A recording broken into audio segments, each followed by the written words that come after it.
Every day we struggle to decide if we should go to this restaurant or that restaurant. So to help us out, we turn now to our resident dining expert, Dave Andelman. Dave, here's how it's going to work. We're going to play a little this or that, this or that. I'm going to give you two options to go to dinner. You can choose only one place. You ready to go? Let's do it. Let's start with a classic dining debate here. P.F. Chang's or Cheesecake Factory? Which one are you going to go to dinner? Cheesecake or P.F. Chang's? Very interesting in the sense that I can't totally understand the popularity of either one. That is interesting. That's very interesting. P.F. Chang's, I like the lettuce wraps. Some of their chicken and beef dishes are okay.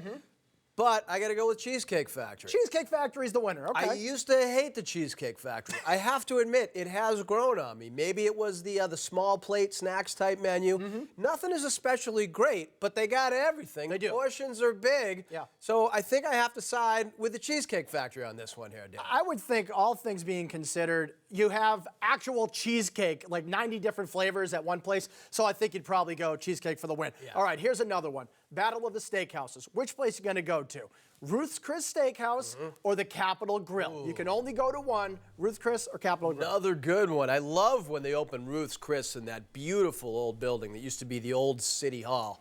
And I love those steaks and garlic and sizzling butter. But then I went and I had a steak that wasn't that great. So I went to the new Capitol Grill, which has moved from Newbury Street to Boylston Street. It's a big open kitchen now. The bar has a beautiful view of Boylston Street. And they have great sides, like their potatoes au gratin is delicious.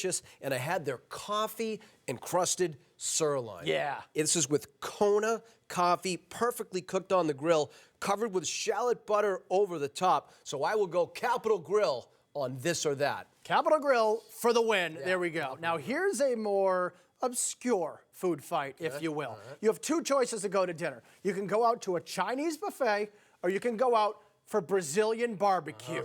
Two different styles of all you can eat. Which one do you like, Chinese or Brazilian? No brainer, Danny. I love Chinese food, but there is nothing more disgusting than an all-you-can-eat Chinese buffet. Yeah, it's not the It's best. always just kind of sizzling and not very fresh. There's always like some very weird items as you go down the line, like there's like Jell-O and hard-boiled eggs. Yeah, they're very way into Jell-O, for some reason. So I like the Brazilian Rodizio barbecue buffet. Explain what that is. Okay, so they cook the meat, so wide variety of meats, steak, chicken, pork, beef, everything you can imagine.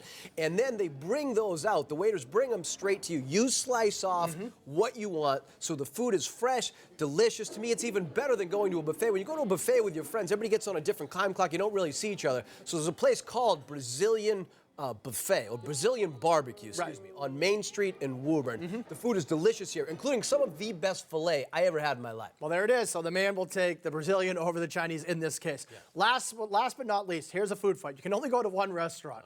One is called Friendlies. Everyone knows that. Friendlies or Grumpy Whites, which is in Quincy. Friendly or Grumpy? I don't want to beat up on Friendlies. They had to go into bankruptcy. I think everybody knows they were never terribly friendly over there. No. 17-year-old manager would greet you as you went in, and it was very chaotic in a lot of locations. So I side with my man, Grumpy White. You'll go for the Grumpy over the Friendly. I have a kinship with Grumpy White, because he and I are both grumpy. But our products are fantastic. Right. Because we insist that they must be great. So at Grumpy White's, the food values are crazy, even though this is sort of a neighborhood watering hole. I'm talking about steak tips, a massive hot dog for just $4.50, and the half-pound Grumpy burger, which is juicy with melted cheese, crispy bacon, and you can put this thing on grilled garlic bread, all for less than $10. Danny, no one could possibly be grumpy when you're getting that kind of value. Certainly, well said, Dave. The always grumpy Dave Andelman.